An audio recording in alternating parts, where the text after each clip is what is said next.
queridos amigos e amigas, vamos iniciar então nesse tempo ligeiro que temos. Há uma pergunta aqui. É o Espiritismo uma doutrina dinâmica? Isto é, que se aperfeiçoa e é complementada? Como associar o foco do estudo nas obras básicas com as novas descobertas e evolução da humanidade? Vou comentar rapidamente aqui. Nós temos uma ideia, às vezes, equivocada, de que avançar é negar o que já se construiu. Então, se fosse assim, a teoria da relatividade teria invalidado todas as descobertas da física newtoniana, o que não é verdade. Nós sabemos que em baixas velocidades vigora 100% a física newtoniana e que os efeitos relativísticos só começam a surgir a partir de altas velocidades, ou quando a velocidade se aproxima da velocidade da luz. Isso é um bom parâmetro para nós imaginarmos o seguinte: na codificação kardeciana, estão estabelecidos os princípios basilares da ciência do elemento espiritual. Então, por exemplo, daqui 150 bilhões de anos, estaremos nós todos aqui reunidos novamente, 150 bilhões de anos, e nós estaremos afirmando, continuaremos afirmando, que Deus é a inteligência suprema. Porque esse princípio é inalterável. Estaremos afirmando que o Espírito é criado por Deus, ele é imortal e ele é uma das forças da natureza. Porque esse é um princípio imutável. Assim como todos os outros. Portanto, na codificação kardeciana, há um conjunto de princípios que nós vamos avançar na sua compreensão e não negá-los. Então, às vezes, as pessoas confundem progresso com abolir o que já foi descoberto. Isso não é verdade. Eu posso aperfeiçoar minha compreensão do sistema solar, mas ele continua sendo sistema solar e o que eu já sei sobre ele vai permanecer. Então, essa é a primeira ilusão. Para muitos que apressadamente acreditam que avanços científicos ou tecnológicos invalidam aquilo que está na codificação espírita. Então, esse é um primeiro ponto. Segundo, a obra de Kardec possui um grau de abrangência extraordinário. Eu vou tentar dizer isso de novo, porque foi até um objeto de uma certa incompreensão. A doutrina espírita toca em todas as questões filosóficas levantadas por todos os filósofos da humanidade em todas as eras. Todas as questões filosóficas. Portanto, ela tem um leque de abrangência extraordinário. E o que acontece? Às vezes, o indivíduo começa a estudar, por exemplo, centros de força. Exteriorização de centros de força, ou como é conhecido no Oriente, os chakras. E ele acredita que o estudo dos chakras, por mais profundo e legítimo que esse estudo seja, vai substituir o extraordinário patrimônio abrangente de espiritualidade que é a obra de Kardec. Não vai. Porque aprofundar em um ponto específico não significa avançar no global. Esse é o ponto. Então, às vezes, a pessoa chega para mim e diz assim: eu agora estou estudando os ETs. E então eu acho que superou o Espiritismo. Então, é claro que nós vamos aprender muito sobre as vidas em outros orbes. Claro que nós vamos avançar nesse conhecimento. Mas isso significa aprofundar na cabeça de um alfinete. O Espiritismo toca nas grandiosas questões gerais da existência. Avançar, quando Kardec diz que o Espiritismo vai avançar, significa que cada vez mais nós vamos aprofundar nessas questões, não negá-las, não abandoná-las, não construir em outro alicerce. Esse é o ponto.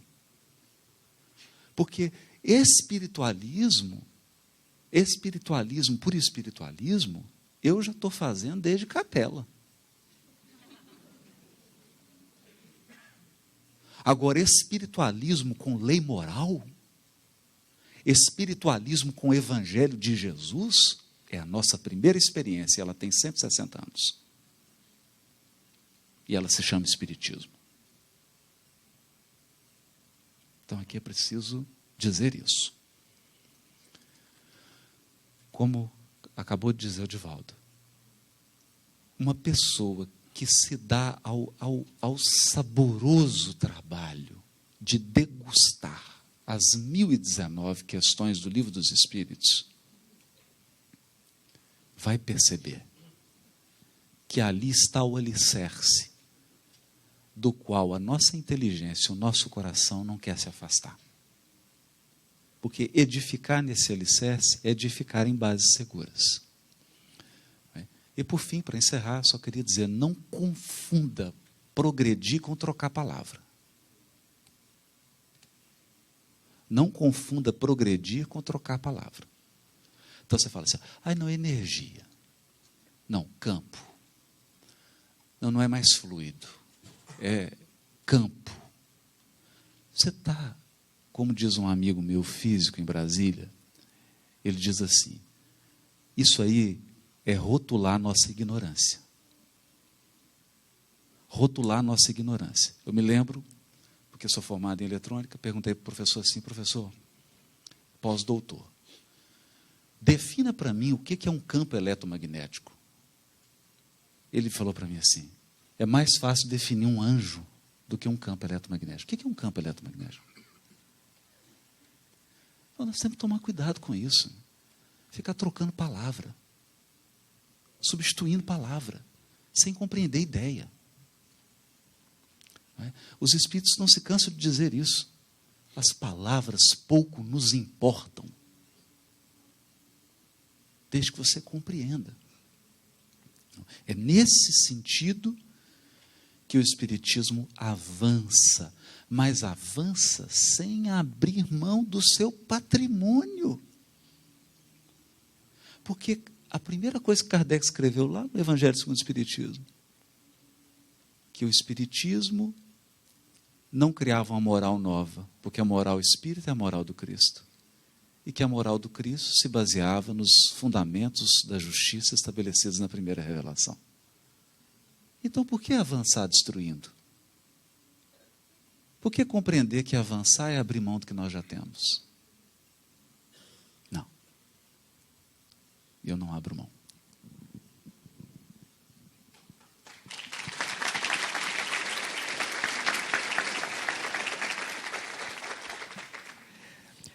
Há muitas perguntas muito interessantes aqui, mas que com certeza não será possível responder, porque vai desde o compêndio de psiquiatria, transtorno bipolar, depressão, transtorno do pânico, qual é a relação com os 3 andares do cérebro, as leis morais. Então, eu tenho a impressão que não será possível responder. Mas tem uma muito interessante, que é assim: como estimular os trabalhadores espíritas a trabalharem? Já que o tema foi lei do trabalho, acho que cabe uma reflexão em torno desta questão.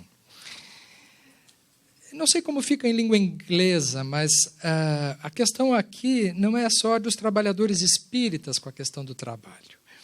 A origem da palavra trabalho vem de tripalium, que é um instrumento de tortura.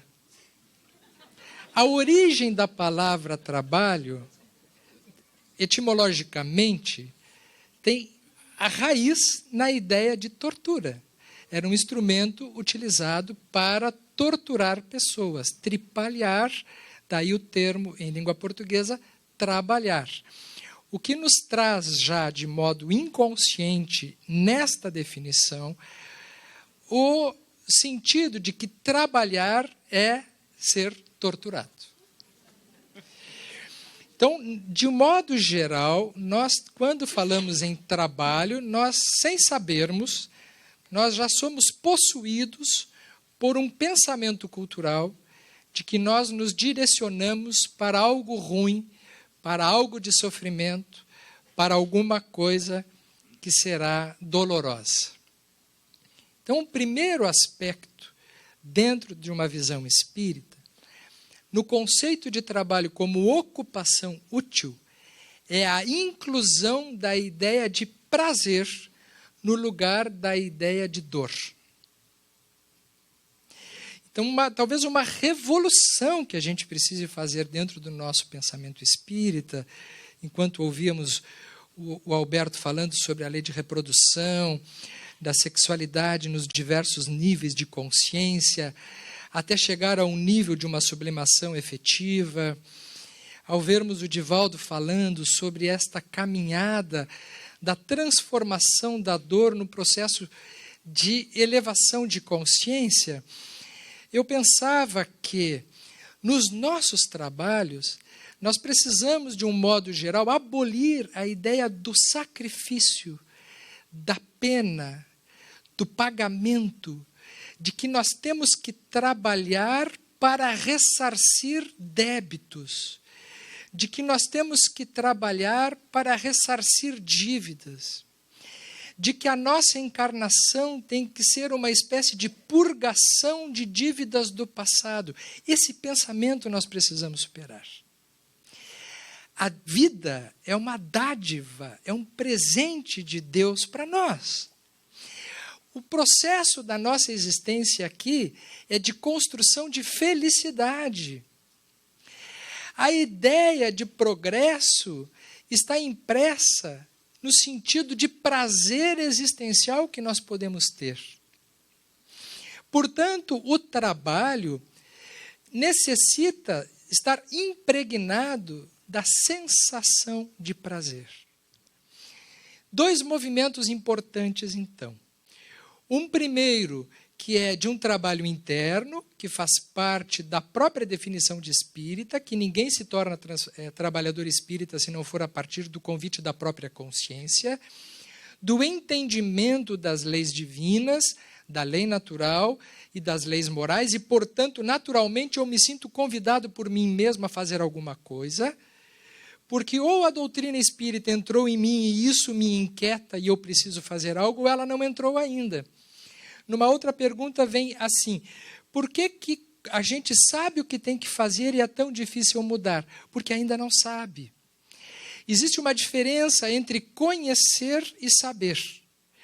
Conhecer é um conjunto de teorias que nós assimilamos mentalmente. Saber é quando esse conhecimento fica fazendo parte de uma experiência e eu construo o saber. Quando isso acontece dentro de mim, eu naturalmente parto para a ação. Então, esse é um primeiro movimento. É quando eu saio da fila dos necessitados e tenho necessidade de ajudar o outro. Não como um pagamento, não como uma tarefa imposta, mas como uma necessidade mesmo. Como algo que, impulsionado de dentro para fora, faz com que eu não consiga mais ficar parado e passe a ter uma ocupação útil, o trabalho. Esse é um primeiro movimento inalienável, intransferível e impossível de ser ensinado, porque ele necessita partir da consciência. Mas o segundo movimento diz respeito à ambientação das nossas casas espíritas, dos locais de trabalho. A nossa convivência precisa ser fraterna. É preciso que o ambiente da nossa atividade espiritual seja prazerosa. Que nós tenhamos vontade de ir para a casa espírita, assim como a gente tem que ter vontade de voltar para a nossa própria casa. Quando a gente começa na vida da gente a não ter vontade de voltar para os lugares onde a gente está indo, significa que está havendo alguma coisa errada, não com o lugar, mas com a gente.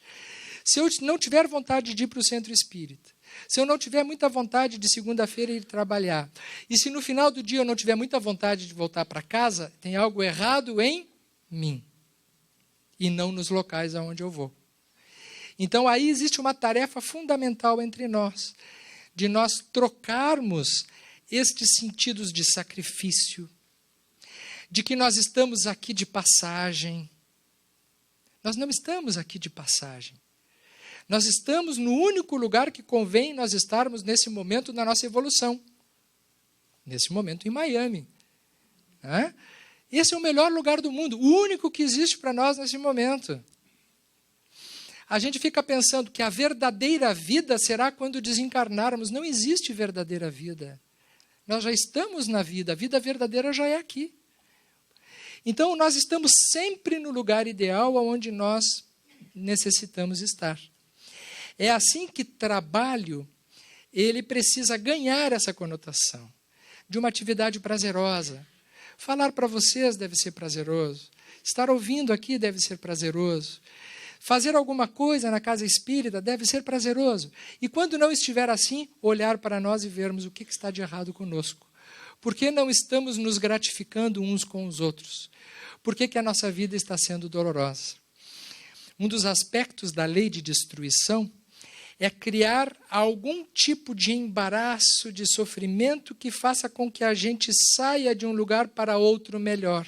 Isso pode acontecer até na desencarnação.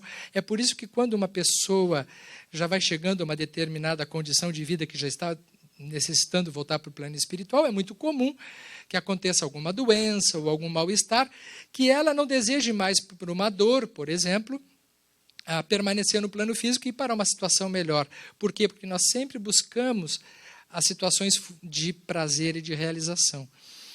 Eu faço uma pequena anedota aqui, lembrando que o único que não se submete a isso, que eu conheço, é o Divaldo, que aos 90 anos, já faz 1 ano que ele está com uma dor nas costas, que já não consegue falar mais em pé, e a gente olha para ele e vê que ele não está com o rosto de quem quer desencarnar.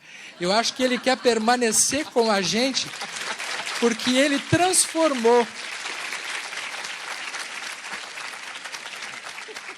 É um exemplo vivo que nós temos aqui. Quando a gente olha para o rosto do Divaldo, a gente não enxerga a dor. Quando a gente vê o Divaldo trabalhando e superando os limites físicos para poder trocar essa energia de jovialidade conosco, nós entendemos que trabalho não é sacrifício. Trabalho é oportunidade, é prazer, é felicidade. E isso nós vamos agradecer eternamente a Divaldo Pereira Franco.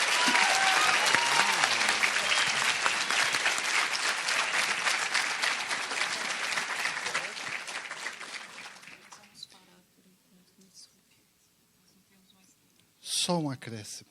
Vamos parar. Porque a voz do Divaldo, todo velhinho, vai ficando...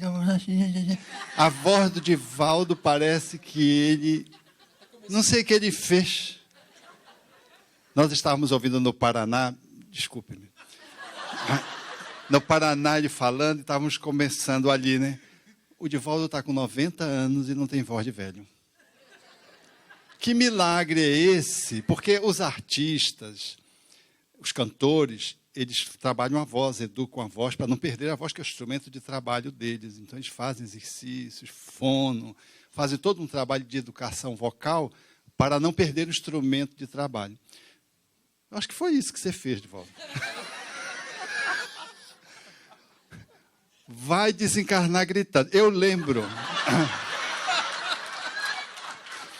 lembro que ele conta, quando ele esteve na Argentina, e uma médium que captava tudo da cabeça dos outros, quando foi falar sobre ele, disse que ela via, perdoe-me, né, um trombone viajando o mundo.